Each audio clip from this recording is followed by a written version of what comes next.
Hi, my name is Tanya, and I'm going to introduce how a carbon tax will help slow global warming. The EPA was created in the 1970s as a response to global warming as well as pollution. Since its creation, new policies and legislations have been implemented. One being debated today is the carbon tax. Although not yet created, it would place a fee on all companies and individuals' electric outputs, which theoretically would discourage many from using excess electricity and will therefore lower the CO2 rates in the environment. According to our research, this is not the case. The models being used are inaccurately estimating the incremental damages of the future CO2 emissions, which in turn can express the discount rate that is not a resultant from reflections of the market rate, but rather from the analyst reviews. This hinders the government from even creating effective measures to combat these levels. Another reason as to why the carbon tax should not be implemented is its unreliability due to the social carbon cost discount rate. The UN Intergovernmental Panel on Climate Change, the IPCC, cannot justify or predict that the popular climate goals are a possibility in the future. Even with the creation of a carbon tax, we may not reach the goals that we want as a society. So why go through the legislations, campaigning, economic damage, and backlash for a tax that may not even function? The economic consequences of such a change are discouraging. America is dependent on fossil fuels for gasoline, electricity, and more. If a carbon tax was to be implemented, it would lead to the prices of gasoline and electricity to increase in an attempt to offset what companies would be forced to pay in carbon taxes. In addition, the upper class would benefit off the commoners, leading to a larger divide in society, because people from lower incomes tend to spend more of their family budget on energy-related services. The lack of environmental results when the tax was created in British Columbia and when it was created in Australia and repealed is so discouraging that America should not be implementing a carbon tax to help slow down global warming, and instead should be taking other measures. Hi, my name is Emily Alvarez, and I'm going to be talking about the social cost of carbon.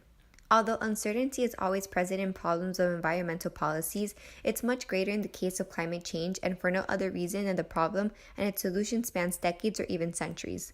Right now, we're using integrated assessment models, which combine scientific and social economic aspects of climate change, primarily for the purpose of assessing policy options for climate change control. The Obama administration group have given attention to a carbon tax and how it might be a market solution to the social cost of carbon. However, it's important to know that the social cost of carbon estimates the future damages from carbon dioxide emissions, and it's calculated on a worldwide basis. But the Obama administration has calculated the social cost of carbon and has ignored the OMB guidelines that only focuses on the global use of the social carbon cost.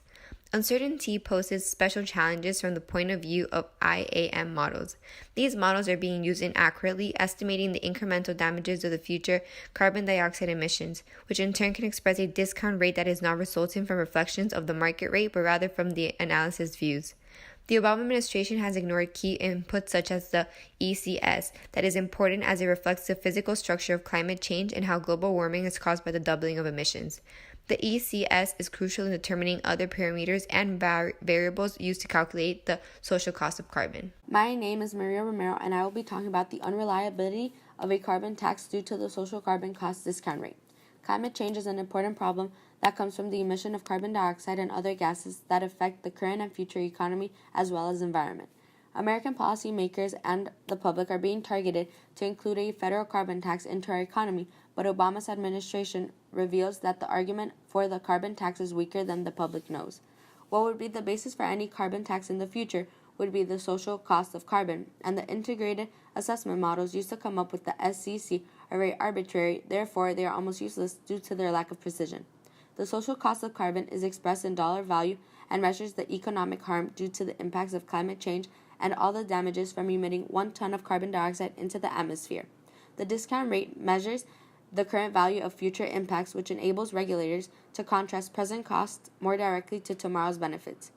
The discount rate is always changing as the climate change causes more stress on the economy and our planet Earth. Therefore, it is an unreliable solution to our climate change.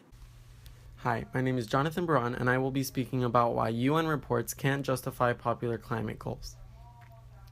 The UN Intergovernmental Panel on Climate Change creates reports that measure different environmental atmospheric factors and global warming.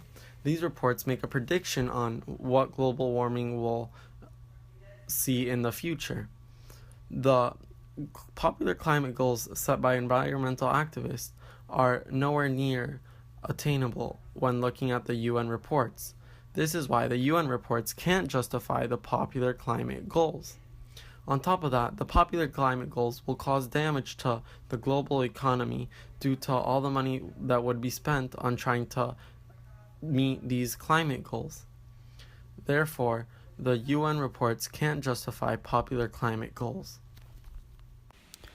It is evident that the forecasts of climate change are in a flux. The topic of climate change has been a topic of controversy for at least the past decade, making it one of the most important areas of discussion for politicians and other important leaders who are trying to make a change in our world. This has now gotten to the point where it is frightening, where action needs to be taken place before it is too late.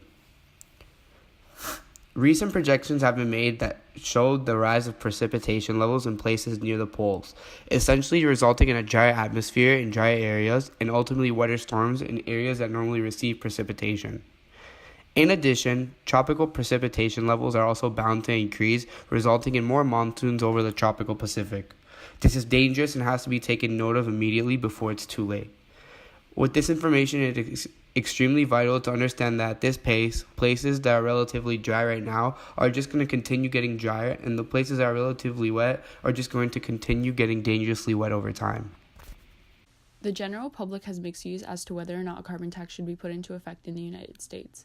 Although the implementation of a carbon tax as a means to reduce greenhouse gases seems to be an easy solution to motivate companies and people in general to reduce their carbon footprint, the consequences of such a change as it concerns the economy would be dire. America as a country has come to depend on fossil fuels for things such as gasoline and electricity, and if a carbon tax were to be implemented, it would lead the prices of gasoline and electricity, among other things, to increase in an attempt to offset what companies would be forced to pay in carbon taxes.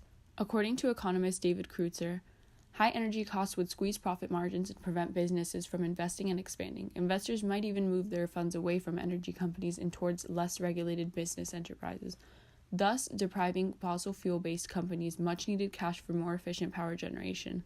The economy depends on big businesses and investors for money, and should they become discouraged to invest and as a result pursue endeavors less regulated by government, there will be serious repercussions.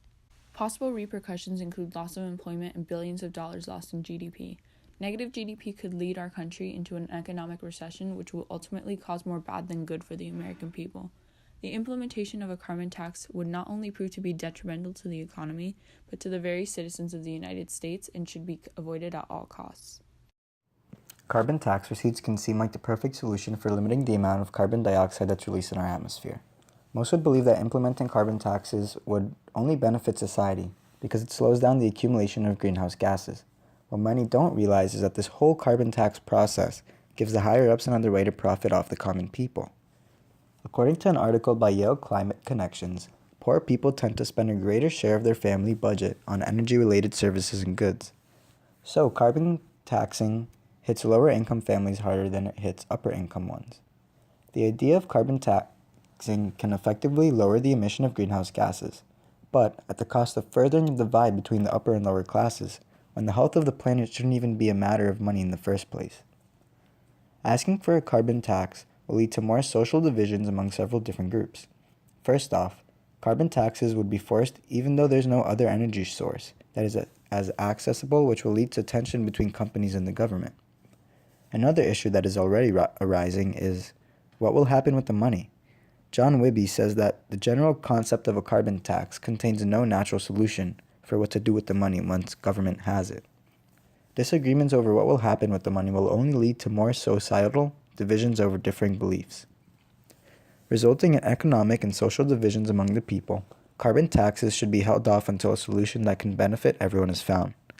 A solution that Wibby offers is to refund more of the tax to the poorer, harder-hit families, which would work if government officials ever came to that decision and were willing to give up their money. So it is essentially impossible. Carbon taxes undeniably have the power to lower carbon dioxide emission rates, but the plan to prevent global warming should be carefully planned so that it truly benefits everyone.